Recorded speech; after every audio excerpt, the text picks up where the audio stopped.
नमस्कार, DV live breaking में आप सभी का बहुत बहुत स्वागत है। मैं हूं आपके साथ अंशिता और मेरे साथ मेरे सहयोगी अमलेंदु जी मौजूद है। बहुत बहुत स्वागत है आपका इस कार्यक्रम में।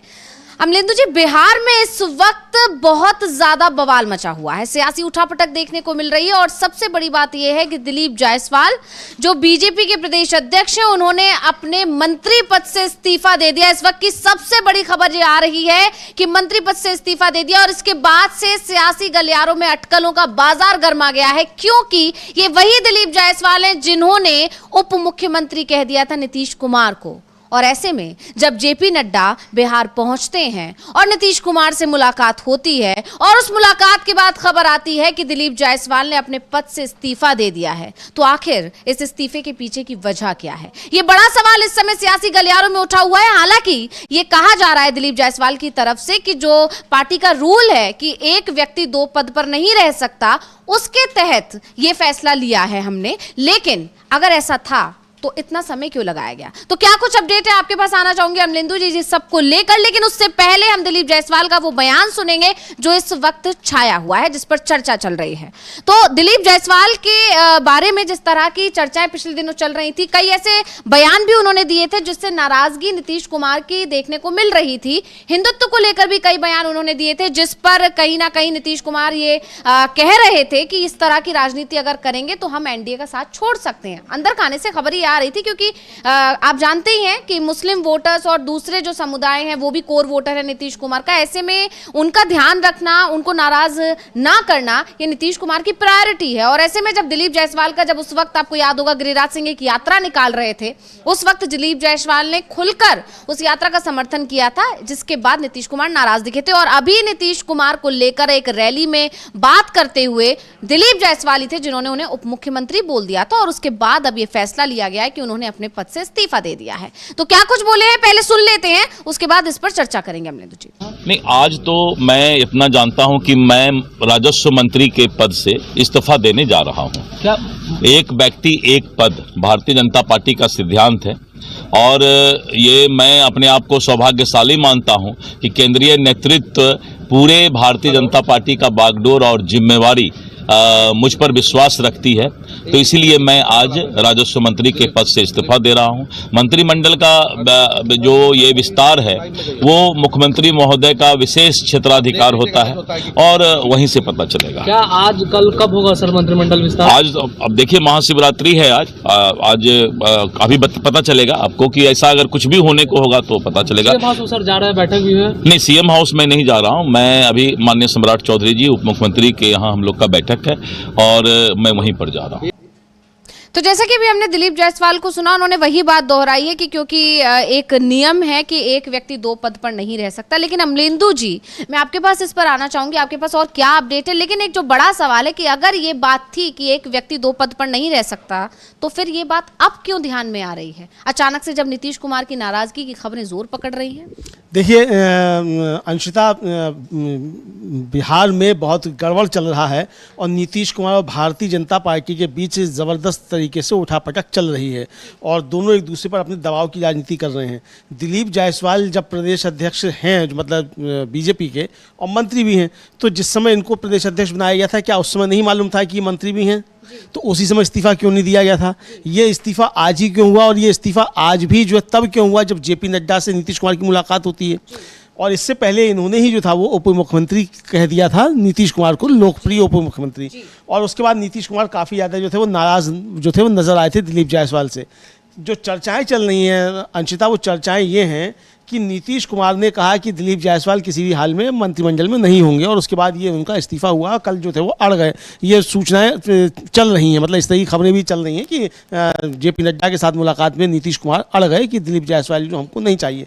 हालांकि दिलीप जायसवाल ने बीच में पैच करने की कोशिश की थी नीतीश कुमार के साथ और उन्होंने अभी 4 दिन पहले सार्वजनिक तौर पर एक बयान दे दिया था कि नीतीश कुमार में दैवीय शक्तियाँ आ गई हैं। तो यानी एक तरीके से देवता बनाने की कोशिश जो थी वो नीतीश कुमार को की थी, ताकि नीतीश कुमार ये भूल जाएं कि उन्होंने उप मुख्यमंत्री कह दिया था। और इनके उस दैवीय शक्ति वाली बयान पे जो आरजेडी के सांसद हैं मनोज झा, उन्होंने बहुत तगड़ा प्रहार किया था। उनका था कि ये दैवीय शक्तियाँ कहना जो है ये नीतीश कुमार का अपमान है, और ये जो है अपमान कर रहे हैं दिलीप कुमार जायसवाल नीतीश कुमार का। तो हो सकता है नीतीश कुमार ने उनके इस बयान को भी जो वो पैच करने के लिए दिया था उसको भी अपने अपमान के तौर पर देखा हो। तो यानी बीजेपी और नीतीश कुमार के बीच सब कुछ ठीक ठाक नहीं चल रहा है, क्योंकि कल जब बैठक होनी थी उससे पहले ही उनके बेटे जो थे, उनके बेटे हैं निशांत कुमार, उन्होंने साफ तौर पर कह दिया था कि एनडीए भी जो है वो पिताजी को सीएम पद का फेस घोषित करे। वो हम लोग बाइट सुनवाई भी थी। तो ये इसका मतलब बिहार में बहुत कुछ जो है वो गड़बड़ चल रहा है, और एक तरीके से कहा जाए सतह पर ये चीज़ें सामने खुलकर आ गई। आप देखना ये कि जैसे वो बता रहे हैं कि मैं मुख्यमंत्री के पास नहीं जा रहा हूँ, इस्तीफा देने भी वो कहाँ जा रहे हैं, सम्राट चौधरी के पास जा रहे हैं। वहाँ जाकर उन्होंने इस्तीफा दिया। सोशल मीडिया पर उनका इस्तीफा जो है वो वायरल हो रहा है कि उन्होंने इस्तीफा दे दिया है। बिल्कुल, जब मंत्री पद से इस्तीफा देना है तो फिर नीतीश कुमार के पास जाना बनता है, लेकिन वो सम्राट चौधरी के पास जा रहे हैं जो कि उप मुख्यमंत्री। ये अपने आप में एक बड़ी जानकारी है अमलेंदु जी। हाँ, और बड़ी जानकारी है। और दूसरी बात ये कि अगर दिलीप जायसवाल प्रदेश अध्यक्ष हैं तो पार्टी के अंदर तो ओहदा दिलीप जायसवाल का बड़ा हुआ कि सम्राट चौधरी का बड़ा है। बिल्कुल। तो सम्राट चौधरी के घर क्यों जा रहे हैं? तो अगर आप पार्टी के अध्यक्ष हैं तो अब तो आप सम्राट चौधरी को आपके घर पे आना चाहिए।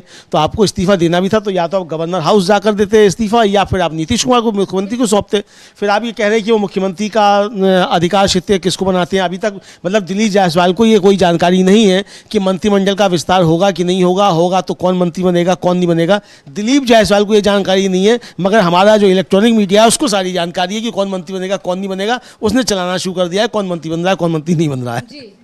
जी बिल्कुल। और ये कहा जा रहा है कि अब आज ही जिस तरह की खबरें अब चलना शुरू हो गई हैं कि मंत्रालय के बंटवारे पर जो चर्चा शुरू हो गई, यानी इससे एक बात साफ हो जाती है अमलेंदु जी कि जब जेपी नड्डा बिहार पहुंचे तब उस समय पर कहीं ना कहीं ये माना जा रहा था कि जो नीतीश के साथ तल्खियां हैं उस पर विराम लगेगा। दूसरी तरफ ये माना जा रहा था कि कहीं ना कहीं अब हो सकता है जल्दी चुनाव की जो चर्चा जोर पकड़ रही है उस पर शायद कोई फैसला लिया जाएगा, क्योंकि पीएम मोदी के जो है भागलपुर पहुंचने के बाद जेपी नड्डा का अचानक से बिहार दौरे पर जाना, ये भी एक तरह से राजनीति के जानकारों के कान खड़े कर दिए थे कि आखिर ऐसा क्या वजह रही जिसकी वजह से जेपी नड्डा अचानक से बिहार पहुंच गए। जबकि पिछले कुछ दिनों से लगातार नीतीश कुमार जब दिल्ली आ रहे थे तो जेपी नड्डा से उनकी मुलाकात नहीं हो रही थी, वो जेपी नड्डा से नहीं मिल रहे थे। इससे पहले भी जब जेपी नड्डा पटना आए थे तो नीतीश कुमार उनसे मिलने नहीं पहुंचे थे, और इस तरह से लगातार दूरी बनाने के बाद अचानक से पीएम मोदी पहले बिहार पहुंचते हैं और वहां फिर उन दोनों की आपस में कुछ बातचीत होती है, जिसके कई विजुअल्स में हमने दिखाया आपको कि स्टेज पर ही कुछ आपस में कुछ बातचीत चल रही थी।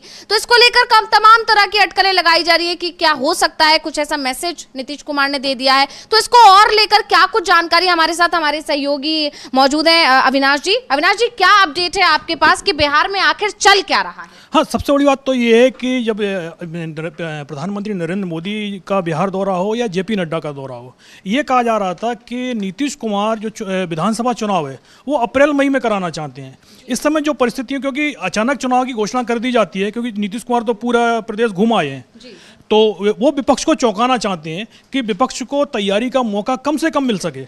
और दूसरी बात, नीतीश कुमार को यह भी पता है कि बीजेपी उनके साथ है, जिसके पास में संसाधनों की कोई कमी नहीं है। तो इसीलिए नीतीश कुमार की कोशिश थी कि चुनाव जल्दी करा लिए जाएं। वैसे कहा तो यह जा रहा है कि वो लोकसभा चुनाव के समय ही चुनाव कराना चाहते थे, लेकिन उस समय बीजेपी ने उनकी बात नहीं मानी थी। लेकिन अभी कुछ दिनों से चर्चाएं शुरू हो गई थी कि बीजेपी ने नीतीश कुमार को हरी झंडी दे दी है कि वो चाहे जब चुनाव करवा सकते हैं, और चुनाव उस तरीके से बयान भी शुरू हो गए थे।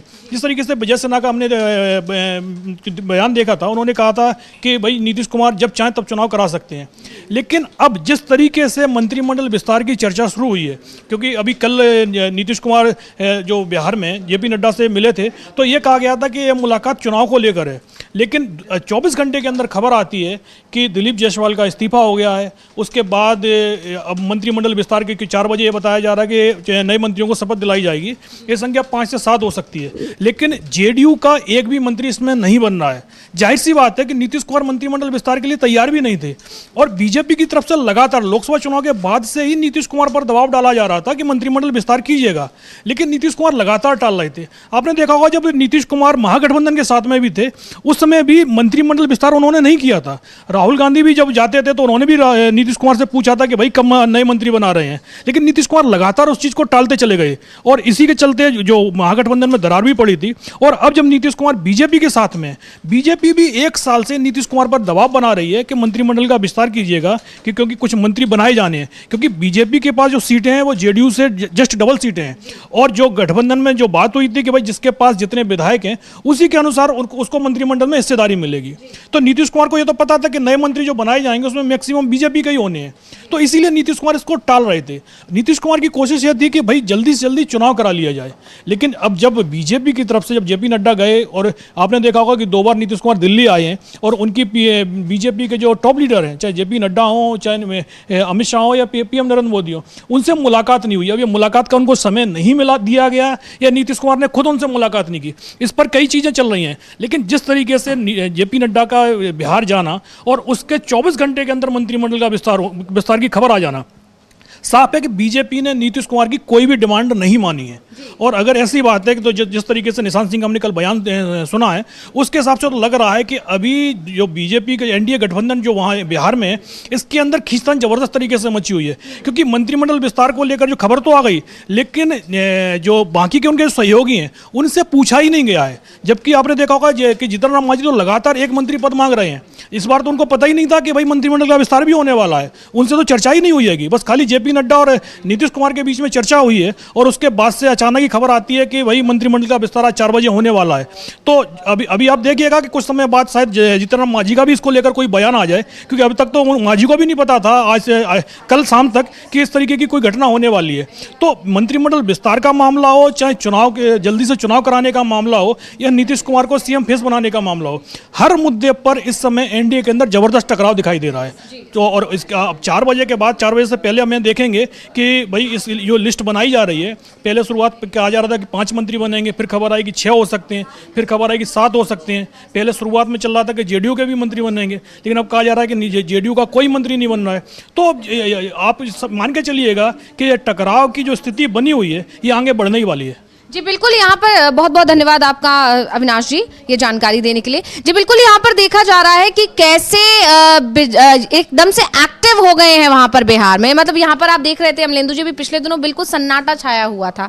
नीतीश कुमार लगातार दूरी बना रहे थे, इसकी चर्चा तो चल रही थी कि नीतीश कुमार शायद पलटी मार सकते हैं, लेकिन नीतीश कुमार के पलटी मारने के बयानों के बावजूद, मतलब कयासों के बावजूद बीजेपी की तरफ से कोई एक्शन नहीं लिया जा रहा था। बीजेपी उसको कोई खास तवज्जो नहीं दे रही थी। लेकिन आप इसे देखिए अमलेंदु जी की कैसे अचानक से निशांत कुमार की एंट्री हुई है राजनीति में और इधर बीजेपी खेमे में खलबली मच गई है। ऐसे भी समझा जा सकता है कि जहां एक तरफ तेजस्वी यादव जो बयान दे रहे हैं कि बीजेपी का जो सपना था कि वो जेडीयू को खत्म कर देगी, निशांत कुमार की एंट्री से बीजेपी के उस सपने पे पानी फिर जाएगा। तो क्या तेजस्वी यादव के जो दावे हैं उसमें कुछ ना कुछ सच्चाई दिखाई दे रही है कि क्योंकि अब जेडीयू को उत्तराधिकारी मिलने वाला है, तो ऐसे में बीजेपी का जो सपना था वो टूट रहा है। यही वजह है कि बीजेपी एक बार फिर एक्टिव दिखाई दे रही है और नीतीश कुमार को मनाने की कोशिश की जा रही है। हाँ बिल्कुल अंशिता, यही है कि नीतीश कुमार ने जो अपना एक मतलब तुरुप का इक्का जो कहा जाता है जो चला है निशांत कुमार के तौर पे, और उनके जो बयान आ रहे हैं वो साफ तौर पे संकेत है कि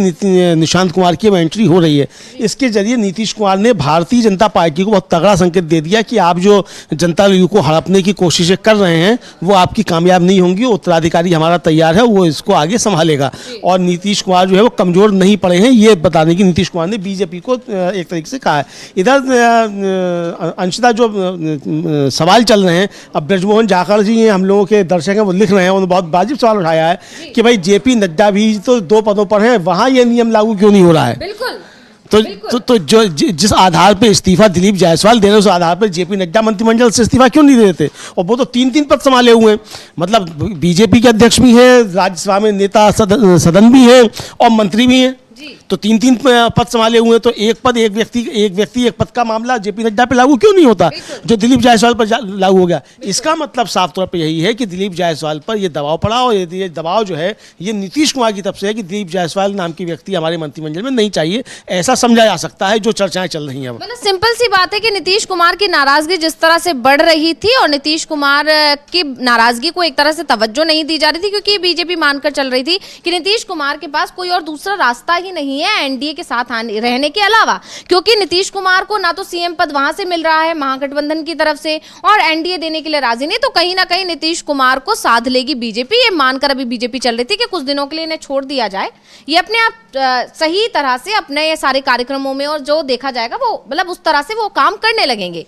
लेकिन नीतीश कुमार भी एक तरह से कह सकते हैं कि पर्दे के पीछे से उन्होंने भी बढ़िया खेल चला, प्लान बी तैयार किया, जिस पर हम चर्चा कर रहे थे अमलेंदु जी लगातार कि नीतीश कुमार ने प्लान बी तैयार किया और उसी के तहत निशांत कुमार की एंट्री हुई है। और निशांत कुमार को लेकर जो पोस्टर्स लगे जेडीयू कार्यालय पर, जेडीयू के दफ्तर पर, उस पर वहां पर यह साफ हो गया कि कहीं ना कहीं नीतीश कुमार ने अब हरी झंडी दे दी है कि निशांत कुमार को अब एंट्री कर लेनी चाहिए राजनीति में। अब समय आ गया है कि निशांत कुमार को इसकी पार्टी की कमान संभाल लेनी चाहिए। और ये बात उनके बयान में भी साफ जाहिर हुई जब उन्होंने ये बात कही कि हमारी पार्टी, जबकि उन्होंने सदस्यता अभी तक नहीं ली है। तो कहीं ना कहीं निशांत कुमार के बयानों में निशांत कुमार के जो तेवर हैं या निशांत कुमार की जिस तरह की जो आ रही हैं चीजें, जो तल्ख तेवर भी दिख रहे हैं बीजेपी को लेकर, ये बता रहे हैं कि उन्होंने अभी से ये अपना पदभार संभाल लिया है।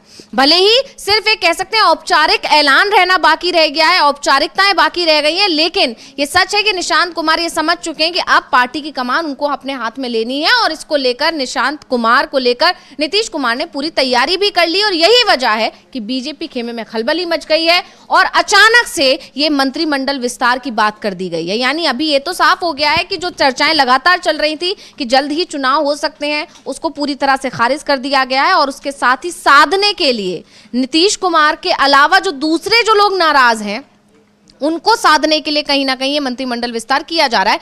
और क्या कुछ कहना चाहेंगे, आपको क्या लगता है इसको लेकर? असल में अंशिता, नीतीश कुमार जल्दी चुनाव क्यों चाहते थे और क्यों चाहते हैं उसके पीछे कारण है। उसके पीछे कारण ये है कि जिस तरीके से भारतीय जनता पार्टी के ऊपर जो आरोप लग रहे हैं कि चुनाव आयोग से मिलकर उसने हरियाणा में, महाराष्ट्र में, दिल्ली में चुनाव जीता है, विपक्ष के ये आरोप हैं। अब वो कितने सही है कितना गलत है विपक्ष जाने और चुनाव आयोग भारतीय जनता पार्टी जाने, लेकिन ये आरोप लग रहे हैं। तो समझा ये जाता था कि नीतीश कुमार ये भांप गए हैं कि बीजेपी उसी तरीके के खेल जो है उनके साथ करने जा रही है बिहार में। तो इसलिए वो चाहते हैं कि जल्दी चुनाव हो जाए ताकि बीजेपी को इतना मौका ही नहीं मिल पाए कि वो चुनाव आयोग के साथ मिलकर कोई खेल कर सके। लेकिन अब जो परिस्थितियां नीतीश कुमार ने पैदा कर दी, अब बीजेपी वो खेल कितना कर पाएगी ये अब बीजेपी के लिए संकट हो गया। चूंकि वो खेल तभी हो सकता था जब नीतीश कुमार को दबाव में बीजेपी लेती, लेकिन नीतीश कुमार बीजेपी के दबाव में नहीं आ रहे हैं, बल्कि दबाव नीतीश कुमार का काम कर रहा है बीजेपी पर। यह साफ देखा एक तरीके से जा रहा है। प्रधानमंत्री नरेंद्र मोदी ने जिस तरीके से उनको लेकर वो कहा कि लाडले मुख्यमंत्री, और उसके बाद जो प्रधानमंत्री ने कहा कि वो मखाना जो है वो 300 लालू यादव ने बहुत जबरदस्त तरीके से एक निशाना साधा है। उस ट्वीट को हम चाहेंगे कि स्क्रीन पर लाया जाए, हमारी टीम से हम कहेंगे और बताएं कि लालू यादव ने, मतलब जैसे कि हम लगातार इसकी चर्चा कर रहे हैं अमलेंदु जी, कि लालू यादव इस बार बेहद सक्रिय हैं और ये बीजेपी के लिए बहुत बड़ी चुनौती है। और इसी चुनौती से बीजेपी भी कहीं ना कहीं बैकफुट पर है। और अब जब वहां पर पहुंचे पीएम मोदी, तो सभी की निगाहें थी कि जो 15 सवाल उनसे पूछे गए हैं तेजस्वी यादव की तरफ से, क्या उनके जवाब मिलेंगे। और उसके बाद उनके जवाब तो नहीं मिले, लेकिन अब लालू प्रसाद यादव ने बहुत ही रोचक तरीके से उन पर निशाना साधा है। तो हम पहले ट्वीट पढ़कर बता देते हैं अपने दर्शकों को।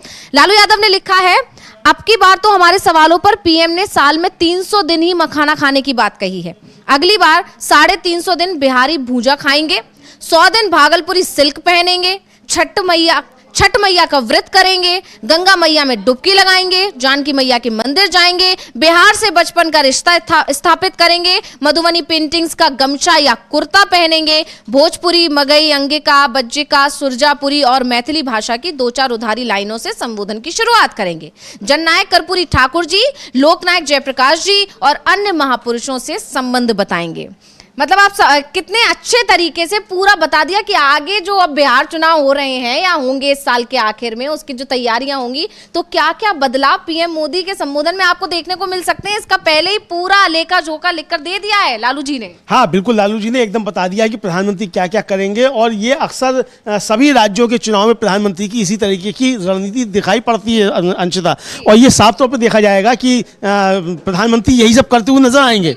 जो कह रहे हैं लालू प्रसाद यादव तब प्रधानमंत्री यही करते हुए नजर आएंगे। शुरुआत उन्होंने 300 दिन जो मखाना खाने से कर दी है, 300 दिन मखाना खाते हैं। यानी जो अल्पेश ठाकुर जो बीजेपी के नेता उन्होंने बताया था कि प्रधानमंत्री जो वो 80,000 रुपये किलो का मशरूम खाते हैं, तो उसकी बजाय आप प्रधानमंत्री बता रहे हैं कि वो मखाना खाते हैं। तो अब ये उन्होंने शुरुआत कर दी है, तो अब ये क्या क्या खाते हैं क्या क्या नहीं खाते हैं, चलिए इस बहाने अब ये भी मालूम पड़ता रहेगा कि प्रधानमंत्री साल में 365 दिन खाते क्या हैं। सोना पता चल चुका है कि कितना सोते हैं, 18 घंटे काम करते हैं, तो अब ये क्या क्या खाते हैं ये भी पता चल जाएगा। बाकी हमारी मीडिया को तो सब मालूम है, और वो नए नए पत्रकार जो बने हैं अक्षय कुमार, उन्हें मालूम भी है कि वो आम काट कर खाते हैं कि चूस कर खाते हैं। ये भी सवाल उन्होंने पूछ लिया, लेकिन मालूम पड़ता रहेगा कि प्रधानमंत्री क्या क्या खाते हैं। बहरहाल अंशिता, जो खाने पीने की बात अलग है, लेकिन बिहार में राजनीति जबरदस्त तरीके से करवट ले रही है।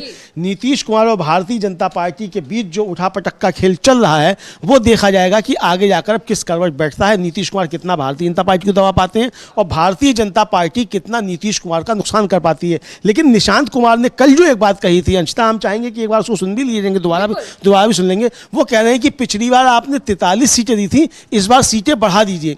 तो यानी 43 सीटें दी थी जनता ने, इस बार बढ़ा दीजिए, तो सीटें तभी बढ़ेंगी जब आप ज़्यादा सीटों पर लड़ेंगे। बिल्कुल। तो इसका मतलब ये है कि नीतीश कुमार की तरफ से दबाव पूरा बना हुआ है कि हम ज़्यादा सीटों पर भी लड़ेंगे, मुख्यमंत्री का चेहरा भी हम ही होंगे, सरकार बनेगी तो मुख्यमंत्री भी हम ही होंगे। ये घोषणा भारतीय जनता पार्टी को करनी पड़ेगी। ये दबाव नीतीश कुमार की तरफ से साफ तौर पर बना हुआ है। बिल्कुल, पहले हम निशांत कुमार को सुनना चाहेंगे, उनका जो कल का बयान था, जिस पर हमने ये भी चर्चा की थी कि पहले जो बयान था वो बड़ा था, उसको फिर हटाया गया, और उसके बाद जो दूसरी क्लिप डाली गई उसमें से कुछ अंश उनके बयान से हटा दिए गए। लेकिन पहले हम निशांत कुमार को सुनेंगे, उस पर आगे चर्चा करेंगे। प्रधानमंत्री ने बिहार आए थे और अच्छा आपके पिता को भी लाडले मुख्यमंत्री बताया है। हाँ, तो गठबंधन है तो बोलेंगे ही अच्छा है काम किया उन्होंने जी। तो हम आप मीडिया के माध्यम से इस राज्य के सारे युवाओं को, वृद्ध उम्र के हर तबके के लोगों को आह्वान करते हैं कि वोट करें। विकास किया है पिताजी ने। पिछले बार आप लोगों ने 43 सीट दे दिया, तब भी उन्होंने विकास का क्रम जारी रखा। तो इस बार थोड़ा सीट बढ़ाना मांगता है ताकि आगे भी पिताजी विकास जारी रखें। चर्चा ये हो रही है कि आप राजनीतिक में आना। अरे चलो, कार्यकर्ताओं की भी डिमांड लगातार, और अपने पार्टी के कार्यकर्ताओं को भी मैं आह्वान करता हूं, जाइए जन जन तक। पिताजी की नीतियां जो उन्होंने 19 साल में काम किया है, विकास किया, उसको जन जन तक पहुंचाएं। जनता को मालूम होना चाहिए ना कि क्या होना चाहिए, उसमें कमी नहीं होनी चाहिए, तब जाके जनता समझे कि हाँ ये लायक है तो ठीक है। 25 में भी मुख्यमंत्री नीतीश कुमार जी एनडीए भी घोषित करें, और हमारे जेडीयू भी कार्यकर्ता सारे नेता सब मिलकर घोषित करें, एनडीए भी घोषित, सीएम है, और सीएम के उनके नेतृत्व में हमारी सरकार बने, फिर से विकास का क्रम जारी रखें जनता के बीच। अरे चलिए, ये तेज प्रताप यादव कह रहे हैं कि आप भी यंग हैं, आपको राजद ज्वाइन कर लेना चाहिए। अरे कहते हैं, अरे भाई जो भी कहें, जनता के दरबार में चलते हैं, वो बताएंगे क्या करना है, जनता देखेगी कौन क्या कहता है। अगर जनता चाहेगी तो आप राजनीति में आएंगे। अरे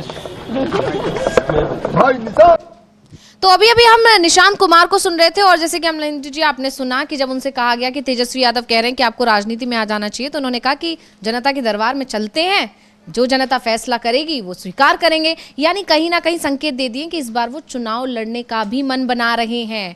खैर, अभी चुनाव आयोग से एक बहुत बड़ी खबर आ रही है, इस पर आगे चर्चा करेंगे। लेकिन फिलहाल निशांत कुमार के जो बयान है, उनके मायने क्या दिख रहे हैं, किस तरह से, क्योंकि आप देखिए लगातार जो महाराष्ट्र की अगर हम बात करें तो महाराष्ट्र चुनाव के में जो किया बीजेपी ने, उसने ही बिहार की राजनीति में इतनी उथल पुथल पैदा कर दी। तो बीजेपी ने वहां पर इस रणनीति के साथ काम किया कि जो ज्यादा सीटें जीत कर आएगा वो उसका सीएम बनेगा। अब जब ज्यादा सीटों पर लड़ी ही बीजेपी थी, तो जाहिर तौर पर सीट पे जीतेगी भी वही ज्यादा, और वही रणनीति यहाँ बिहार में अपनाने की कोशिश की जा रही है। और इसी का तोड़ क्या निकाला है निशांत कुमार ने अपने बयान के जरिए। बिल्कुल इसी का तोड़ निकाला है, और ये साफ संकेत दे दिया है कि नीतीश कुमार ना एकनाथ शिंदे हैं और ना उनको एकनाथ शिंदे बनने दिया जाएगा। हालांकि प्रधानमंत्री नरेंद्र मोदी जब भागलपुर गए थे तो उन्होंने लाडले मुख्यमंत्री कहकर ये संकेत देने की कोशिश की थी कि नीतीश कुमार को भी लाडला मुख्यमंत्री ठीक उसी तरह बनाया जाएगा जिस तरीके से एकनाथ शिंदे को बना दिया गया था। क्योंकि लाडला मुख्यमंत्री तो उन्हीं की योजना थी, एकनाथ शिंदे की। तो लाडला मुख्यमंत्री जो मतलब लाली बहन योजना, लाड़की बहन लाड़की बहना योजना और लाडली बहन योजना तो शिवराज चौहान की थी। तो दोनों का क्या हश्र किया बीजेपी ने, तो ये बताने की कोशिश की लाडला मुख्यमंत्री कैसा होता है बीजेपी का, तो वो उस तरीके से बनाया जाएगा। नीतीश कुमार इसको तुरंत उन्होंने पकड़ लिया कि प्रधानमंत्री का सूत्र वाक्य जो है कि ये संकेत देकर यहाँ से जा रहे हैं, तो नीतीश कुमार ने फिर अपना दांव चल दिया। और फिर अब एकदम से घोषणा हो गई कि नीतीश कुमार के बेटे निशांत कुमार की एंट्री राजनीति में हो रही है, और साफ तौर पर हो रही है। और बड़े दावे के साथ हो रही है। यानी सबसे पहला दावा उनका यही है कि एनडीए भी घोषित करे, और ये बयान उस समय का है जब नीतीश कुमार जेपी नड्डा से मिलने गेस्ट हाउस जा रहे थे, उससे पहले ये बयान दिया गया है। यानी नीतीश कुमार की जेपी नड्डा से मुलाकात से पहले ये दबाव बना दिया गया कि एनडीए को घोषित करना पड़ेगा अगर नीतीश कुमार का साथ चाहिए। देखिए बीजेपी के सामने संकट क्या है अंशिता, कि उसको नीतीश कुमार का साथ भी चाहिए और अपनी सरकार भी चाहिए, दोनों चीज़ों से है। तो यानी नीतीश कुमार से दोस्ती और दुश्मनी दोनों बीजेपी निभाना चाहती है। दोस्ती इसलिए निभाना चाहती है कि बिना नीतीश कुमार के भारतीय जनता पार्टी का बिहार में सरकार में आने का सपना पूरा नहीं हो सकता। लेकिन वो चाहती है कि नीतीश कुमार से फायदा तो ले लिया जाए, लेकिन नीतीश कुमार का हाल एकनाथ शिंदे जैसा कर दिया जाए। नीतीश कुमार उस बात को अच्छे तरीके से समझ रहे हैं। तो नीतीश कुमार ने जो दांव चला है वो इसीलिए है ये कि अब आप हमको जो है नहीं बना पाएंगे। और जो बड़ी बात वो है ये कि अगर नीतीश कुमार को मान लीजिए इंडिया गठबंधन ने भी अपने रास्ते बंद करनी है, साफ कह दिया है कि भाई यहाँ तो अब तेजस्वी जो है वो मुख्यमंत्री के दावेदार हैं, तो नीतीश कुमार के सामने फिर क्या रास्ता होगा कि नीतीश कुमार अकेले चुनाव लड़ें। अगर नीतीश कुमार अकेले भी चुनाव लड़ते हैं तो जितनी सीटें नीतीश कुमार की इस समय, इतनी सीटें तो आ ही जाएंगी नीतीश कुमार की। और हो सकता है कि लड़ाई फिर आरजेडी और नीतीश कुमार के जेडीयू के बीच हो, भारतीय जनता पार्टी लड़ाई से ही आउट हो जाए। तो ऐसी स्थिति में भारतीय जनता पार्टी क्या करेगी, तो भारतीय जनता पार्टी ये भी सोच रही है कि मामला खराब हो सकता है। तो नीतीश कुमार को मनाना भी है और नीतीश कुमार को दबाना भी है। दोनों रणनीति पे भारतीय जनता पार्टी काम करती हुई नजर आ रही है। लेकिन नीतीश कुमार भी समझ रहे हैं कि भारतीय जनता पार्टी की मजबूरी है, नीतीश कुमार जरूरी है। तो इसलिए अगर जरूरी है तो शर्तें भी मानना नीतीश कुमार की वो भी जरूरी है। मतलब जरूरी और मजबूरी यहाँ दोनों ही एक साथ है कि नीतीश जरूरी है और मजबूरी भी है। तो यहाँ पर बीजेपी बहुत बुरी तरह फंस गई है। मतलब कह सकते हैं कि नीतीश कुमार ने आखिरी समय पर ऐसा दाव चल गया जिससे बीजेपी जो भी दाव चल रही थी पिछले कुछ दिनों से, नीतीश कुमार को अलग थलग करने की प्लानिंग थी, चिराग पासवान को आगे करने की कोशिश थी, तमाम तरह की चीजें पिछले दिनों देखने को मिली। जिस तरह से नीतीश कुमार लगातार कार्यक्रम से दूरी बना रहे थे, और लेकिन बड़ी बात यह थी कि नीतीश कुमार को मनाने की कोई कोशिश बीजेपी की तरफ से नहीं की जा रही थी। यानी अगर नीतीश कुमार ने वहां पर बिहार आने वाले हैं अमित शाह, और उनको पता चलता है कि नीतीश कुमार शायद उनसे नहीं मिलेंगे, तो अमित शाह ने उस बिहार दौरे को ही कैंसिल कर दिया, क्योंकि उनके पास जब जवाब नहीं था मीडिया को देने के लिए, इसलिए उन्होंने बिहार से दूरी बना ली। इसी तरह बहुत मौकों पर देखा गया कि जब कोशिश करनी चाहिए थी कि नीतीश कुमार क्यों नहीं आ रहे हैं, ये दौरे जो अब हो रहे हैं, जिस तरह से भागे भागे अब जेपी नड्डा पहुंच गए बिहार, ये पहले क्यों नहीं पहुंचे, या पीएम मोदी जब पहुंचे तो इसको लेकर कई सवाल ये भी थे कि आखिर पीएम मोदी जब पहुंचेंगे तो क्या नीतीश कुमार भी वहां पहुंचेंगे, और मंच पे जब पहुंचेंगे तो मंच पर क्या वही रवैया रहेगा नीतीश कुमार का जो पहले रहा करता था। लेकिन गौर करने वाली बात यह कि इस बार उन्होंने मंच से वो बात नहीं दोहराई कि हम कहीं नहीं जा रहे हैं, इस बार यहीं रहेंगे। ये बड़ी बात है, क्योंकि लगातार पिछले दिनों जब भी पीएम मोदी से उनकी मुलाकात हुई है, इस बयान को नीतीश कुमार ने हर बार दोहराया है। और इस बार भी सभी की निगाहें इस बात पर टिकी हुई थी कि क्या जब इस बार मंच साझा करेंगे पीएम मोदी के साथ नीतीश कुमार, तो क्या इस बार भी वो अपनी इस बात को दोहराएंगे,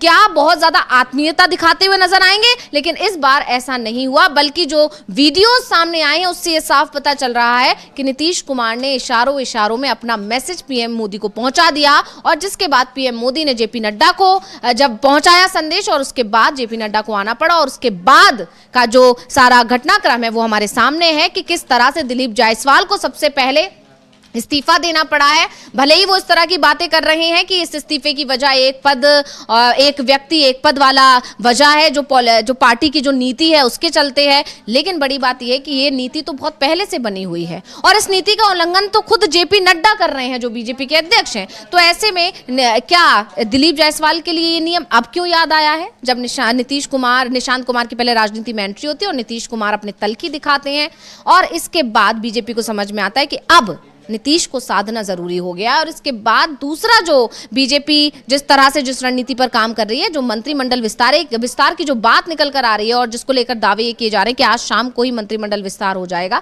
ये सभी चीजें बीजेपी खेमे में मची खलबली, बीजेपी की बेचैनी बता रही है कि वो समझ चुकी है कि इस बार बिहार में उसकी दाल गलना मुश्किल हो चुका है। लेकिन इस वक्त अब हम चुनाव आयोग की बात करते हैं। अमलेंदु जी, चुनाव आयोग को लेकर एक बहुत बड़ी खबर आ रही है कि चुनाव आयोग ने दिल्ली हाई कोर्ट में जवाब दिया है रणदीप सुरजेवाला की उस याचिका पर, उस शिकायत पर। उन्होंने कहा है कि हम 3 महीने के अंदर जवाब देंगे। क्या कुछ अपडेट है आपके पास, इसको लेकर बताइए। असल में रणदीप सिंह सुरजेवाला ने एक याचिका दाखिल की थी कि जो वोटर लिस्टें हैं वो दी जाएं, और वो वोटर लिस्टें जो है वो रणदीप सिंह सुरजेवाला ने मांगी थी। उस पर चुनाव आयोग ने जवाब दिया है कि हम 3 महीने में ये इस पे हम एक्शन लेंगे। ये जो है वहाँ किया, उस पर हाई कोर्ट ने वो याचिका भी निस्तारित कर दी कि 3 महीने में चुनाव आयोग जो है वो निर्णय ले लेगा। और ये इसको लेकर अब काफ़ी ज़्यादा विवाद हो रहा है कि आखिर 3 महीने आपको क्यों लग रहे हैं वोटर लिस्ट देने में। जो वोटर लिस्ट आपको देना है तो आप तुरंत दे सकते थे, क्योंकि आरोप ये लग रहे हैं कि किस तरीके से वोटर लिस्टों में हेराफेरी हुई है, वोटर लिस्टों में गड़बड़ी हुई है। और राहुल गांधी ने भी ये कहा था कि चुनाव आयोग, सदन में खड़े होकर उन्होंने कहा था कि चुनाव आयोग हमको लिस्ट दे ही नहीं रहा है, हमने मांगी है। अब ये एक तरीके से कहा जाए चुनाव आयोग पर जो आरोप लग रहे हैं उनकी सत्यता एकदम से प्रमाणित होती हुई दिखाई पड़ रही है, क्योंकि चुनाव आयोग ने इस तरह की बात की है। जो गुरदीप सिंह सप्पल ने, कांग्रेस के प्रवक्ता हैं, उन्होंने इस पर लेकर एक ट्वीट किया है अंशिता, और वो हम लोग अपने लोगों को बता सकते हैं कि उनका कहना आखिर इस पे क्या है। जी बिल्कुल, यहाँ पर गुरदीप सिंह सप्पल ने लिखा है कि फाइल कॉपी पेस्ट करने के लिए 3 महीने, और ये बड़ा मतलब एक्सक्लेमेटरी साइन के साथ एक बड़ा सवाल पूछ लिया उन्होंने कि सिर्फ फाइल को कॉपी पेस्ट करने के लिए 3 महीने और लगेंगे। इसके आगे वो लिखते हैं, चुनाव आयोग ने हाई कोर्ट को कहा है कि कांग्रेस को वोटर लिस्ट का डेटा देने का फैसला वो 3 महीनों में करेगा। करीब 3 महीने पहले कांग्रेस ने 2009 से अब तक की हरियाणा और महाराष्ट्र की वोटर लिस्ट का डेटा मांगा था। चुनाव आयोग ने कहा है कि तुतलाना ये लॉजिस्टिकली संभव नहीं है। क्यों? सभी वोटर लिस्ट का डेटा चुनाव आयोग के सर्वर में है, उसमें कोई बदलाव करना नहीं है, कोई विश्लेषण करना नहीं है।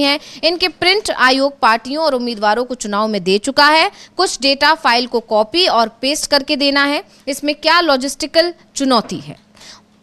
तो इसको लेकर यहाँ पर बहुत बुरी तरह घिरती हुई दिखाई दे रहा है चुनाव आयोग। यानी पहले ही चुनाव आयोग पर कई सवाल खड़े होते हैं, लगातार ये आरोप लगते हैं कि वो बीजेपी का सपोर्ट करता है, बीजेपी के लिए काम करता है, बीजेपी की कठपुतली हो गया, इस तरह के तमाम आरोप लगते रहते हैं। और बीजेपी जो भी चुनाव जीत रही है उसके पीछे कहीं ना कहीं चुनाव आयोग का ही हाथ है। तो उसमें जब ये मामला अब दिल्ली हाईकोर्ट में पहुंचा और वहां पर इस तरह से चुनाव आयोग का कहना कि 3 महीने बाद वो जवाब देंगे, तो ये गंभीर सवाल है अमलेंदु जी। हाँ, गंभीर सवाल है, और इसको लेकर सवाल इसलिए उठ रहे हैं अंशिता कि कांग्रेस ने कहा था कि आप हमको एक्सेल शीट में दीजिए वोटर लिस्ट। और एक्सेल शीट में क्यों दीजिए? इसलिए दीजिए कि एक्सेल शीट में एक क्वेरी चलाकर ये मालूम पड़ जाएगा इसमें कितने डुप्लीकेट हैं नाम, ये मालूम पड़ जाएगा। जो नए नाम जो जुड़े हैं उनका क्या स्टेटस है, कहाँ से आया, ये सारी चीज़ें मालूम पड़ जाएंगी। अब जो चुनाव आयोग डाटा दे रहा है वो ऐसे उसमें एनकोडिंग करके देता है कि आप उसमें को एक्सेल में चला ही नहीं सकते। तो ये चुनाव आयोग से मांग थी रणदीप सिंह सुरजेवाला की भी और कांग्रेस की भी। तो चुनाव आयोग अब ये इसकी क्या इनक्रिप्टिंग करेगा? 3 महीने का समय तो तभी लग सकता है जब आप उस कार्यक्रम की कोई इनक्रिप्टिंग करेंगे, चूंकि उसमें काम करना पड़ेगा डेवलपर्स को, इसलिए आपको 3 महीने का समय चाहिए। वरना अगर आपको सिर्फ कॉपी पेस्ट करके देना होता तो आप क्यों नहीं, आपके सर्वर पे, जैसा गुरदीप सिंह सप्पल कह रहे हैं कि आपके सर्वर पे है तो आप इसको तुरंत दे सकते हैं। तो सर्वर पर नहीं देना पड़े और ये चोरियां ना पकड़ी जाएं, एक तरीके से जो विपक्ष का आरोप है, जो गुरदीप सिंह सप्पल भी कह रहे हैं, सवाल उठा रहे हैं, इसलिए जो है वो 3 महीने का समय ये मांगा गया। और 3 महीने के बाद भी वो दिया जाएगा कि नहीं दिया जाएगा, अभी इस पर भी संशय है। चूंकि अभी ये कहा है कि 3 महीने बाद हम एक्शन लेंगे, 3 महीने में एक्शन लेंगे ये कहा गया, क्या एक्शन लेंगे ये नहीं बताया गया। तो ये एक जो है बड़ी खबर है। दूसरा जो एक और बड़ी खबर है अंशिता, वो भी हरियाणा से ही है और चुनाव आयोग से ही संबंधित है। वहाँ स्थानीय निकाय के चुनाव हैं 2 मार्च को। 28 फरवरी की शाम को वहाँ चुनाव प्रचार बंद हो जाएगा। पिछले दिनों कांग्रेस का एक प्रतिनिधिमंडल, वहाँ जो प्रदेश कांग्रेस अध्यक्ष हैं उदय भान, उनके नेतृत्व में वहाँ के जो मुख्य निर्वाचन अधिकारी हैं हरियाणा के, कोई धनपत जी हैं, उनसे जाकर मिला था। उनसे मांग की थी कि स्थानीय निकाय के चुनाव बैलेट पेपर से ही कराए जाएं। इस पर उनका वक्तव्य आया है, बयान आया है कि हम चुनाव जो है वो ईवीएम से ही कराएंगे और वीवीपैट मशीन नहीं लगाएंगे। ये बड़ी बात है। जो यानी कि जो मतदाता वोट डालेगा उसको जो 7 सेकंड का समय मिलता था देखने के लिए वीवीपैट मशीन में कि उसका वोट कहाँ गया है, अब वो भी नहीं मिलेगा। अब यहाँ ये आरोप लग रहे हैं कि चुनाव आयोग जो है वो सीधे सीधे सुप्रीम कोर्ट के आदेश की अवमानना कर रहा है, चूंकि ये वीवीपैट मशीनें सुप्रीम कोर्ट के आदेश पर ही लगाई गई थी। वीवीपैट मशीनों का उपयोग सबसे पहले जो था वो 2013 के चुनाव में नागालैंड में किया गया, और उसके बाद फिर सुप्रीम कोर्ट ने आदेश दिया था कि सारी मशीनों के साथ आपको वीवीपैट मशीनें लगानी हैं। हालांकि जब सुप्रीम कोर्ट में अभी जो याचिका गई तो ये हुआ कि सारे मूल्यांकन नहीं होगा, 5% मशीनों का आप करा सकते हैं, तो मांग कर सकते हैं तो वो आप करा सकते हैं, जो कि 5% मशीनों का भी नहीं कराया जा रहा था। अब सुप्रीम कोर्ट ने आदेश दिया था। तो यानी एक तरीके से कहा जाए कि जो आरोप लग रहे हैं चुनाव आयोग के ऊपर, हाई कोर्ट में जाकर चुनाव आयोग का कहना कि हम 3 महीने में एक्शन लेंगे वोटर लिस्ट देने में डिजिटली फॉर्म में, और ये कहना चुनाव आयोग का कि हम वीवीपैट मशीनें नहीं लगाएंगे, और ये भी कहा उन्होंने कि हम ये सबको बता चुके हैं। जी। ये भी कहा उनका आदेश है, मतलब कहना है मुख्य निर्वाचन अधिकारी जो है हरियाणा के। यानी अब सवाल ये उठ रहे हैं कि क्या जो आरोप लग रहे थे विपक्ष की तरफ से कि लोकसभा चुनाव और राज्य विधानसभाओं के जो चुनाव हैं उनमें चुनाव आयोग गड़बड़ करता है, तो क्या अब राज्यों में जो स्थानीय निकायों के चुनाव होते हैं उनमें भी ये गड़बड़ियाँ शुरू हो गई हैं? इसको लेकर बहुत ज़्यादा सवाल उठ रहे हैं और ये गंभीर मसला जो है वो अब ज़ेरे बहस है।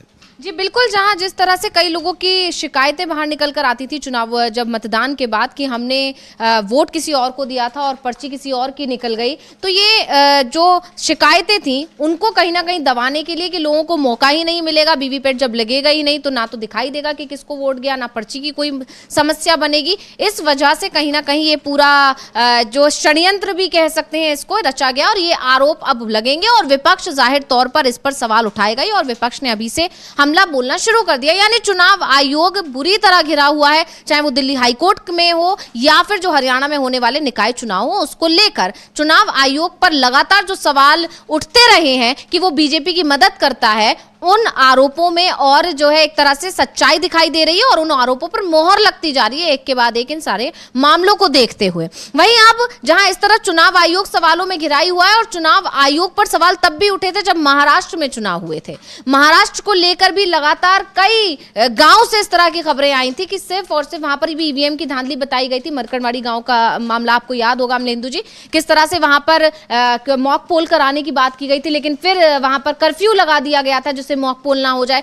क्यों प्रशासन इतना एक्टिव हुआ था एक छोटे से गांव में मॉक पोल के लिए, ये एक बड़ा सवाल था। तो चुनाव आयोग लगातार सवालों में घिरा रहा है, लेकिन उसके बावजूद क्योंकि वहां महायुति की सरकार है और लेकिन सरकार के अंदर से जो खबरें आ रही हैं, फडणवीस सरकार जिस तरह से काम कर रही है या जिस तरह से सीएम फडणवीस काम कर रहे हैं उससे उनके जो सहयोगी हैं वो कहीं ना कहीं नाराज है और इसको लेकर बहुत ज्यादा वहां पर पेचीदा होता जा रहा है मामला। इस पर हम आगे चर्चा करेंगे, लेकिन इस वक्त की बड़ी खबर मैं आपको बता दूं कि इस वक्त सबसे बड़ी खबर आ रही है फिर बिहार से और बिहार में मंत्रिमंडल का विस्तार आज शाम 4 बजे होगा। राज्यपाल कार्यालय की तरफ से नोटिफिकेशन जारी किया गया है। यानी जो सवाल उठ रहा था कि जो मंत्रिमंडल विस्तार का जो समय है, तारीख क्या रहेगी, उसका जवाब मिल चुका है कि आज शाम 4 बजे मंत्रिमंडल विस्तार हो जाएगा। और ये अपने आप में बड़ा सवाल है कि आखिर इतनी जल्दबाजी क्यों।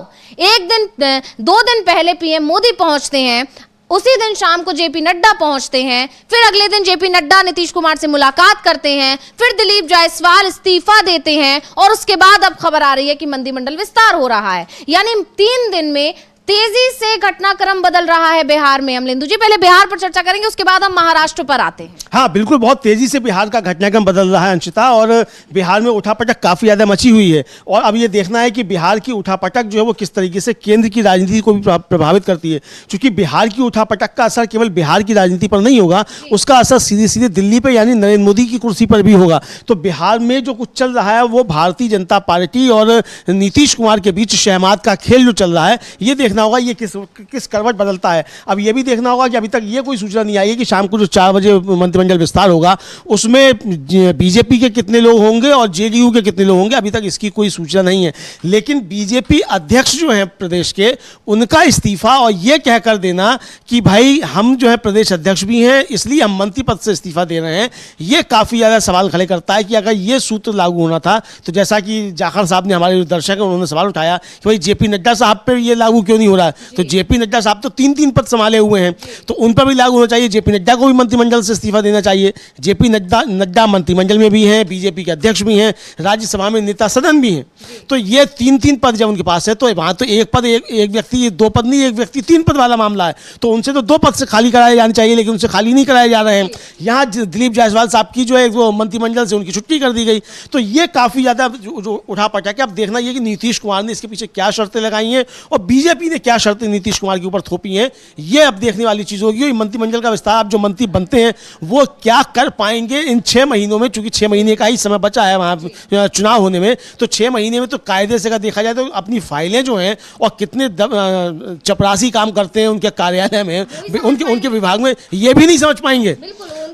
हाँ, तो केवल लाल बत्ती लेकर, इसका मतलब यह है कि विस्तार इसलिए किया जा रहा है ताकि भारतीय जनता पार्टी के मंत्री ज़्यादा बने और सरकारी संसाधन भारतीय जनता पार्टी के लोग खर्च करके बिहार में अपना चुनाव प्रचार कर सकें। क्या इस रणनीति के तहत मंत्रिमंडल का विस्तार हो रहा है, ये भी चर्चाएं शुरू हो गई हैं। तो अब तो ये साफ हो जाएगा 4 बजे कि आखिर किस किस को मंत्रालय दिया गया और किन किन को शामिल किया गया, कितने लोगों को शामिल किया गया, किस पार्टी से शामिल किया गया, ये अब सवाल वहां खड़े हुए हैं। हालांकि बहुत तरह की चर्चाएं चल रही हैं, जैसे कि हमारे अविनाश जी ने भी बताया कि ये कहा जा रहा है कि सिर्फ बीजेपी के लोगों को शामिल किया जा रहा है, जेडीयू के लोग शामिल नहीं हो रहे हैं। लेकिन इस पर अभी 4 बजे तक सभी की निगाहें टिकी रहेंगी कि आखिर बीजेपी और जेडीयू के बीच बिहार में चल क्या रहा है। लेकिन वापस हम यहाँ महाराष्ट्र पर आते हैं अमलेंदु जी की, वहां पर भी सहयोगियों के बीच कुछ भी ठीक नहीं है और इसको लेकर अभी देवेंद्र फडणवीस लगातार जो एक के बाद एक फैसले ले रहे हैं और वो सारे फैसले कहीं ना कहीं टारगेटेड नजर आ रहे हैं शिवसेना शिंदे गुट पर और खासकर शिंदे पर। तो इसको लेकर अभी सबसे पहले हम संजय राउत को सुन लेते हैं कि उन्होंने क्या बयान दिया है देवेंद्र फडणवीस। पहले मेरे ख्याल से खबर बता दी जाए। जी बिल्कुल, पहले आप खबर बताइए कि आपके पास क्या अपडेट है, उसके बाद शायद ज्यादा बेहतर रहेगा संजय राउत को सुनवाना। असल में खबर यह है अंशिता कि देवेंद्र फडणवीस ने जो मंत्रियों के निजी सचिव और ओएसडी तैनात किए जाते हैं उनको 16 नाम जो है वो फिक्सर कहकर खारिज कर दिया है और ये मतलब एक बताया गया है कि उन पर जो उनके संदिग्ध रिकॉर्ड हैं और इन्होंने जो है वो विभिन्न स्रोतों से जो जानकारी ली गई इनकी गोपनीय रिकॉर्ड मंगाए गए और ट्रैक रिकॉर्ड मंगाए गए और उनसे जो शिकायतें प्राप्त हुई उनके आधार पर 16 जो हैं ये सिफारिशें थी उनको ठुकरा दिया है, उनको नहीं बनाया जाएगा।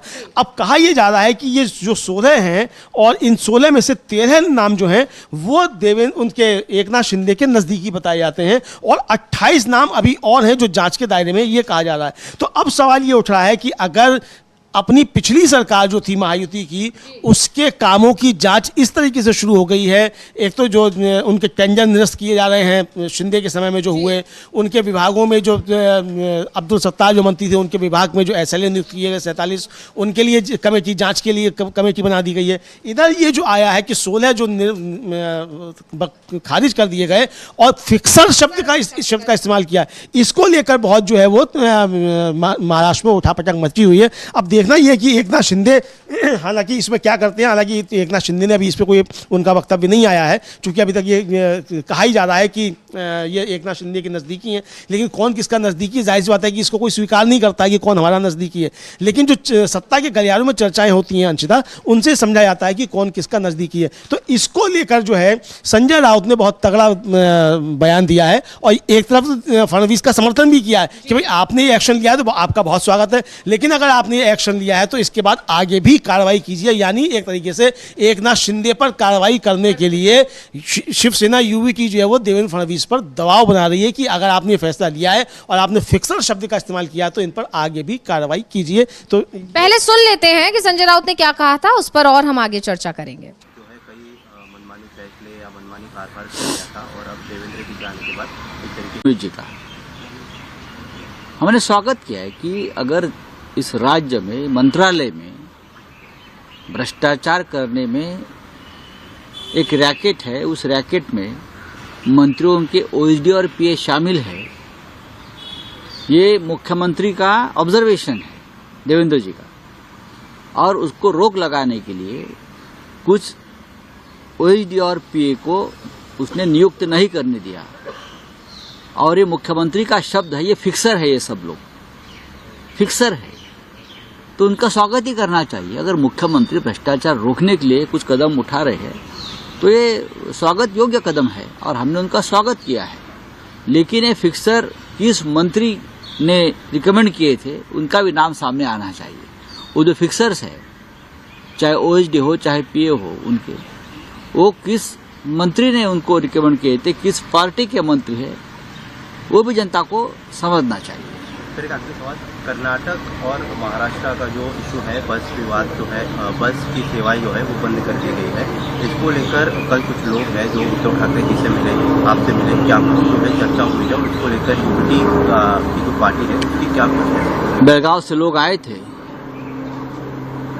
मातोश्री पर गए, उद्धव जी को मिले, फिर शिवसेना भवन में उनको भेजा गया, हमसे भी मिले, हमारे बातचीत हो गई। गृह मंत्रालय का अधीन विषय है, न्याय प्रविष्ट है, सुप्रीम कोर्ट में मामला चल रहा है। उसके बावजूद चाहे सरकार किसकी भी हो, कांग्रेस की हो या बीजेपी, उनका रवैया ये है कि बेलगांव में जो मराठी लोग रहते हैं उनको तकलीफ दे, उनको यातना दे, मराठी स्कूल बंद करे, मराठी लाइब्रेरी बंद करो, मराठी भाषा जो बोलते हैं उनके ऊपर हमले करो। ये देश है, ये मणिपुर नहीं है ना। मणिपुर में यही तो चल रहा है। क्या ये बेलगांव को मणिपुर बनाना चाहते हैं? कांग्रेस सरकार के जो वरिष्ठ नेता है, चाहे सिद्धरामैया जी हो या डी शिव कुमार जी हो, दोनों बहुत ही अनुभवी नेता है। ये दोनों नेताओं ने लोगों से बातचीत करनी चाहिए। दूसरी बात, महाराष्ट्र की सरकार क्या कर रही है? महाराष्ट्र सरकार में एक स्वतंत्र मंत्रालय है बेलगांव के लिए, तो आपकी जिम्मेदारी बनती है कि किसी मंत्री को वहां भेजो। एकनाथ शिंदे को भेजो, इतने बड़े नेता अपने आप को मानते हैं तो एकनाथ शिंदे को भेजो। उनके पास भी वो मंत्रालय रहा है पहले, बेलगांव वाला। कभी वहां नहीं गए हो। मुख्यमंत्री ने खुद जाकर बेलगांव में या बेंगलोर में वहां के कर्नाटक के मुख्यमंत्री से बात करनी चाहिए। हम झगड़ना नहीं चाहते, हम संघर्ष नहीं करना चाहते, हम खून खराबा नहीं करना चाहते। वहां 2 पत्थर गिरेंगे तो मुंबई में 10 गिरेंगे, महाराष्ट्र में। यही करना है क्या? वहां 2 बस को आग लगाएंगे, यहाँ 5 बस को आग लगाएंगे महाराष्ट्र में। हमारे जो कर्नाटक के भाई है, उनका यहाँ तो बड़े बड़े होटल्स है, व्यापार है, उद्योग है। क्या उनके ऊपर पत्थर फेंकना है? हमको ये नहीं चाहिए।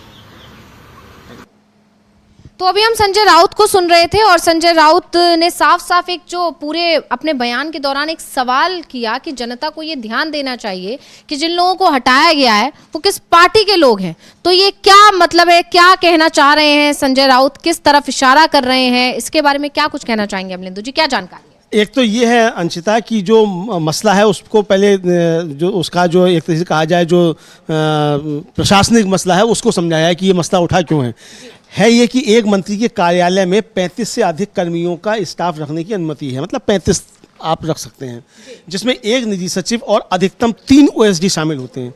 जो निजी सचिव होता है उसको सरकारी अधिकारी होना चाहिए और जो ओएसडी होता है उसको सामान्य प्रशासन अनुभाग की अनुमति से किया जा सकता है। ये बाहरी व्यक्ति हो सकता है, यानी जो मंत्री होता है उसका जो सबसे नज़दीकी कोई व्यक्तिगत आदमी होता है जो सारे काम नाम उसके देखता है, वो ओएसडी बन सकता है और इसका खर्च जो है वो, उसकी तनख्वाह जो है वो आती है सरकार की तरफ से और उसको निजी सचिव के बराबर का हैसियत मिलती है।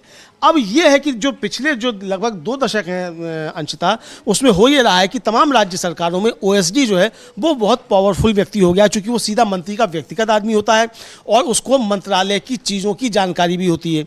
तो यानी वो एक तरीके से कहा जाए वो मंत्रालय और मंत्री के बीच में पुल का काम करता है और सारे काम प्रशासनिक वो देखने लगता है। तो इसका महत्व तो काफ़ी ज़्यादा बड़ा हो जाता है और इसीलिए सबसे ज़्यादा आरोप जो है ओएसडी को लेकर लगा करते हैं कि ये इनके ऊपर भ्रष्टाचार के आरोप हैं।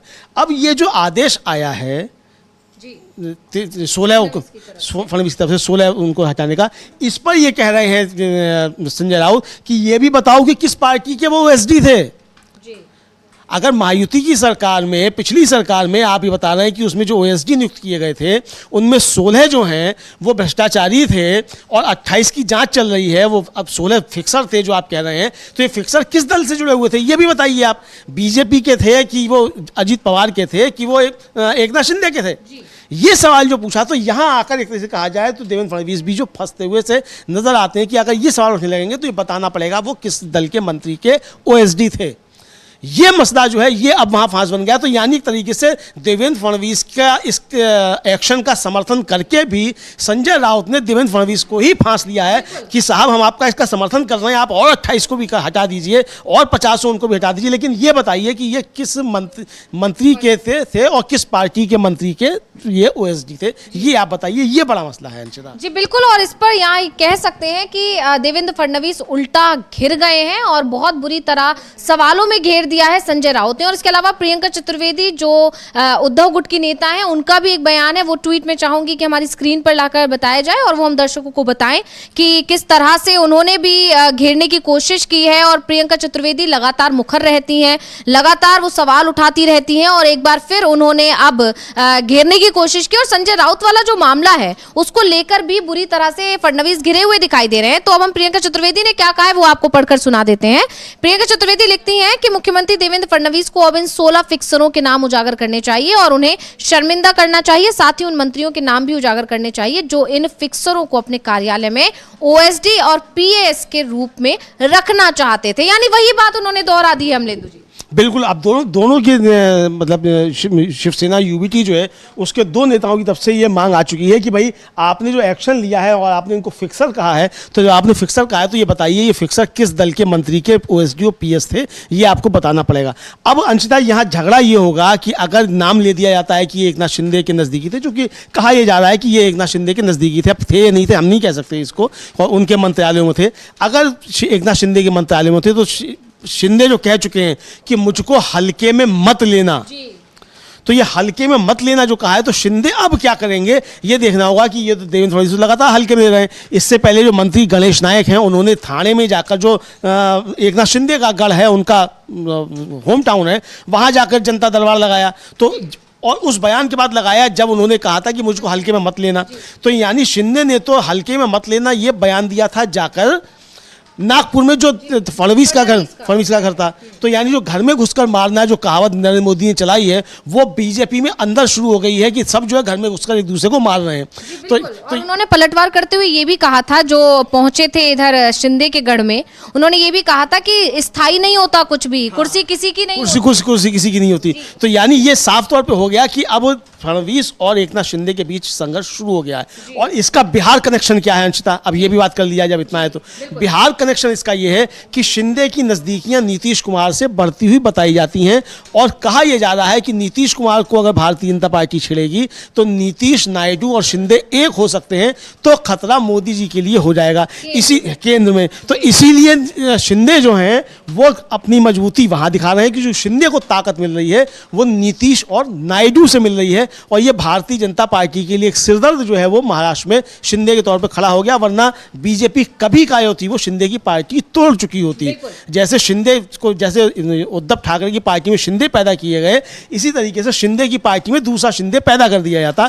लेकिन भारतीय जनता पार्टी इसलिए नहीं कर पा रही है क्योंकि अगर ऐसा किया तो उसका दुष्परिणाम जो है वो केंद्र में भुगतना पड़ेगा और नीतीश और नायडू के साथ शिंदे एक हो सकते हैं। तो ये एक दबाव जो है वो मोदी जी की सरकार पर और बढ़ जाएगा। तो यानी दिलचस्प काफ़ी याद है जो है अब राज्यों की राजनीति जो है वो दिल्ली की राजनीति को कितना प्रभावित कर रही है। ये आज बीजेपी के प्रदेश अध्यक्ष बिहार के, उनका मंत्री पद से इस्तीफा और यहाँ ये जो महाराष्ट्र में चल रहा है, इससे कुल मिलाकर अगर दोनों को डॉट्स मिलाए जाएँ तो समझा जा सकता है कि राज्यों की राजनीति किस तरीके से अब नरेंद्र मोदी को परेशान कर रही है अंशिता। बिल्कुल, और क्योंकि लगातार ये दावे किए जा रहे थे कि शिवसेना शिंदे गुट को तोड़ने के लिए बीजेपी काम कर रही है।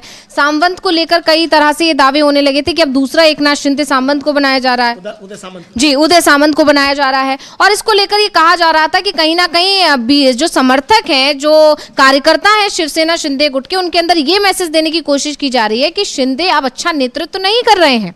तो ऐसे में ये सारी चीजों के बाद अब एकदम से उन सब तमाम खबरों पर ब्रेक लग जाना, और इसके बाद अभी हम इस पर और चर्चा करेंगे, लेकिन कोई बड़ी खबर शायद लेकर आए हैं अविनाश जी हमारे पास, क्या जानकारी आपके पास? हाँ, जो बिहार में जो मंत्रियों के नाम फाइनल हो गए हैं, 7 मंत्री बनाए जा रहे हैं और 7 बीजेपी से ही हैं। जो मंत्री बनाए जा रहे हैं उनमें कृष्ण कुमार मंटू हैं जो कुर्मी जाति से आते हैं, विजय मंडल हैं जो अति पिछड़ा वर्ग से हैं, राजू सिंह हैं जो राजपूत हैं, संजय सारवांगी हैं जो मारवाड़ी हैं, जीवेश मिश्रा भूमिहार हैं, सुनील कुमार कुशवाहा समाज से आते हैं और मोतीलाल प्रसाद तेली समाज से आते हैं। ये कुल मिलाकर 7 मंत्रियों की जो लिस्ट है वो राजभवन पहुँच गई है और मंत्रियों को फ़ोन भी जाने शुरू हो गए हैं जो विधायक हैं जिनको मंत्री बनाया जाना है। और 4 बजे शपथ ग्रहण हो रहा है और जो पहले से ही बताया जा रहा था कि इसमें जेडीयू का कोई मंत्री नहीं है, सिर्फ बीजेपी का ही मंत्री बनाए जा रहे हैं, ना इसमें जेडीयू का है ना कोई बीजेपी के जो बाकी जो सहयोगी हैं उनमें किसी का कोई मंत्री नहीं बनाया जा रहा है। बाकी यदि मंत्रिमंडल विस्तार बाद में यदि होता है तो बाद में उनको शामिल किया जा सकता है, लेकिन फिलहाल यही सूचना है कि 7 मंत्री हैं और वो 7 बीजेपी के ही हैं। तो इसके पीछे की क्या रणनीति हो सकती है अविनाश जी? सबसे बड़ी बात तो जो शुरुआत से ही चल रहा है कि जो महाराष्ट्र चुनाव के बाद से ही जिस तरीके से बीजेपी दबाव बना रही है बिहार को लेकर, बीजेपी की कोशिश यही चल रही है कि जिस तरीके से महाराष्ट्र में उसने सत्ता हासिल की है, कि ज़्यादा सीटों पर चुनाव लड़ा जाए, ज़्यादा से ज़्यादा सीटें जीती जाएं। तो उसी लिए सब अपने ज़्यादा मंत्री वो क्योंकि चुनाव के बाद इस परिस्थितियाँ क्या बनती हैं ये पता नहीं, लेकिन इस समय बीजेपी के विधायकों की संख्या ज़्यादा है। नीतीश कुमार की सबसे बड़ी मजबूरी ये फंस गई है कि अब यदि वो महागठबंधन के साथ भी जाते हैं तो उनके पास में वो सीएम पद नहीं आना है। तो सीएम पद को लेकर ही वो इस समय एक तरीके से देखा जाए एनडीए में बने हुए हैं और बीजेपी भी नीतीश कुमार की इस मजबूरी को समझ रही है। इसीलिए चुनाव से पहले नीतीश कुमार नहीं चाहते थे कि मंत्रिमंडल विस्तार किया जाए, क्योंकि नीतीश कुमार को ये पता है कि भाई 2 मंत्री पद उनको ज़्यादा से ज़्यादा मिलने हैं और पार्टी के अंदर इतने ज़्यादा विधायक और एमएलसी जो इस समय लाइन में खड़े हुए हैं मंत्री पद के लिए, अगर 2 को बनाएंगे तो पता चला 10 रूठ जाएंगे। वैसे भी शुरुआत से ये कहा जा रहा था कि सबसे ज़्यादा बगावत का जो खतरा है वो नीतीश कुमार की पार्टी में ही है। 1 दर्जन से ज़्यादा जो उनके विधायक हैं वो लालू यादव के संपर्क में बने हुए हैं। तो इसीलिए नीतीश कुमार ने जब बीजेपी की तरफ से प्रेशर पड़ा तो मंत्रिमंडल विस्तार करने को तो तैयार हुए हैं, लेकिन सिर्फ और सिर्फ बीजेपी के मंत्री बनाए जा रहे हैं। ना सहयोगियों का मंत्री बनना है और नीतीश कुमार तो मंत्री बनाएंगे ही नहीं जेडीयू का, क्योंकि उन्हें मालूम है कि मंत्री पद यदि 2 लोगों को देंगे तो पार्टी के अंदर बगावत हो जाएगी। तो अब चुनाव ज़्यादा दूर भी नहीं बचा हुआ है, 6-7 महीने के अंदर चुनाव की घोषणा भी होनी है। तो नए मंत्रियों पर जो बनाए गए हैं वो कितना काम कर पाएंगे, काम तो नहीं लगता। सिर्फ बीजेपी की तरफ से जो जातिगत संतुलन है उसको साधने की कोशिश की गई है और इस मंत्रिमंडल विस्तार में ज़्यादा कुछ नहीं दिखाई दे रहा है। जी बिल्कुल, बहुत बहुत धन्यवाद आपका ये तमाम जानकारी देने के लिए अविनाश जी। और वापस आते हैं हम महाराष्ट्र पर। जिस तरह से सवाल उठ रहे हैं कि महाराष्ट्र की सरकार का आखिर क्या होगा, क्योंकि महाराष्ट्र की सरकार में जो कुछ चल रहा है उससे, जैसे कि हमने अभी चर्चा की, केंद्र सरकार पर भी प्रेशर है और यही वजह है कि फडणवीस को लगातार आलाकमान की तरफ से ये निर्देश दिया जा रहा है कि शिंदे के साथ अपने रिश्ते दुरुस्त करो, शिंदे के साथ चीजें ठीक करिए, क्योंकि अभी शिंदे की जरूरत है। तो उस सब के बीच में ये इस तरह से उथल पुथल होना, क्या कुछ लगता है आपको, क्या अपडेट है और आपके पास अमलेंद्र जी? हाँ देखिए, अब जो ये चल रहा है वहाँ संघर्ष शुरू हुआ है और ये देखिए पहला नहीं है हमला, एक तरीके से कहा जाए फडणवीस का शिंदे के ऊपर, कई हो चुके हैं। और ये इसलिए और ज़्यादा महत्वपूर्ण हो जाता है अंशिता कि अभी बीएमसी का चुनाव होना है और बीएमसी के चुनाव में बीएमसी पर कब्जा करना भारतीय जनता पार्टी का पुराना एक सपना रहा है और वो सपना तभी पूरा हो सकता है कि जब शिंदे जो है वो साथ में आए, चूँकि वहाँ शिवसेना यूबीटी जो है वो बीएमसी पर वो काफ़ी ज़्यादा मजबूत है। तो उस शिवसेना यूबीटी से यानी उद्धव ठाकरे से टक्कर लेने के लिए मजबूरी है बीजेपी की, उनको एकनाथ शिंदे चाहिए।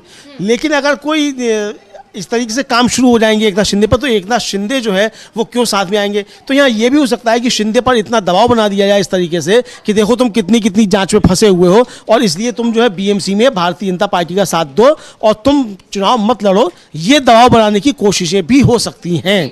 तो इसके ऊपर भी जो है लेकर कार्रवाई चल रही है। इधर जो उत्तर प्रदेश से एक खबर है अंशिता, जो योगी आदित्यनाथ ने जो एक कविता पढ़ के जो था वो प्रहार किया था कि गिद्धों को गिद्ध मिले, उसको लेकर अखिलेश यादव ने बहुत तगड़ा हमला जो है वो बोला। तो पहले सुन लेना चाहिए जी अखिलेश यादव को पहले सुन लेते हैं, उसके बाद इस पर हम चर्चा करेंगे अमलेंदु जी। ये गिद्ध को लेकर के गिद्ध कहना, मैं समझ नहीं पा रहा हूं गिद्ध किसको कह रहे हैं। सरकार गिद्ध है या सरकार में उन लोगों को जो तकलीफ परेशानी में अपने परिवार वालों को ढूंढ रहे थे। हमने आपने सोशल मीडिया में कई चैनलों में वो तस्वीरें देखी, वो वीडियो देखे कि एक बेटी अपने पिता को ढूंढ रही है, कोई अपनी मां को ढूंढने आया, एक भाई अपने भाई को ढूंढ रहा था, कई अपने परिवार के सदस्य जो खो गए उनको ढूंढने आए, कई दिनों भटकते रहे, उन्हें अपने परिवारों को कोई सुध नहीं मिली। वो पाया खोया केंद्र में भी गए, वहां भी कोई सूचना नहीं मिली उन्हें। तो क्या सरकार उनको गिद्ध कह रही है जो अपने परिवार के सदस्यों को ढूंढने आए? और फिर दूसरी बात, सुअर, ये सुअर किसको कह रहे हैं? हमने आपने किसी ने नहीं कहा कि गंगा साफ नहीं है। समय समय पर सरकार को जगाते रहे कि सरकार जाने की क्या कमियां हैं। अगर सबसे ज्यादा गंदगी की बात किसी ने कही तो सेंट्रल पॉल्यूशन बोर्ड ने कहा कि गंगा माँ का जो पानी है उसमें जो पैरामीटर्स हैं वो नहाने तक के नहीं है, आप नहा नहीं सकते, स्नान नहीं कर सकते हैं, ये सीपीडब्ल्यूडी ने कहा है। ये आपके स्टेट पॉल्यूशन बोर्ड ने क्या कहा, सवाल वो नहीं है। तो क्या आप दिल्ली के सेंट्रल पॉल्यूशन बोर्ड के जो लोग, जो एनजीटी से जुड़े लोग हैं, उनको आपने सुअर कहा? हो सकता है आपने सुअर इसलिए भी कहा हो कि मंत्री शायद पिछड़ी जात के हैं वहां पर। दिल्ली में जो पर्यावरण विभाग देखते हैं, CPW वो सेंट्रल पॉल्यूशन बोर्ड देखते हैं, वो शायद मंत्री जी पिछड़ी जाति के हैं, इसलिए शायद सुअर कहा आपने उनको।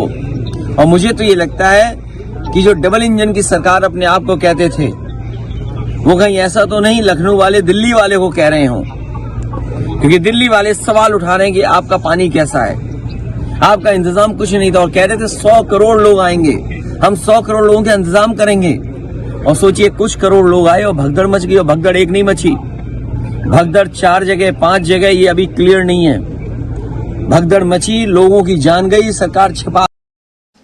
तो अभी अखिलेश यादव को हम सुन रहे थे। अखिलेश यादव ने एक बार फिर महाकुंभ में जो भगदड़ मची उस पर सरकार पर हमला बोल दिया और साफ कह दिया कि आप तो 100 करोड़ लोगों की बात कर रहे थे, यहाँ आपसे कुछ करोड़ लोग नहीं संभल पाए। और भगदड़ को लेकर एक बार फिर उन्होंने सवाल किया है कि ये सिर्फ एक जानकारी आ रही है कि एक भगदड़ मची है, जबकि भगदड़ बहुत हुई है, 3 हुई है, 4 हुई है, ये जानकारियां दबा दी गई हैं। तो इसको लेकर और क्या कुछ जानकारी देना चाहेंगे?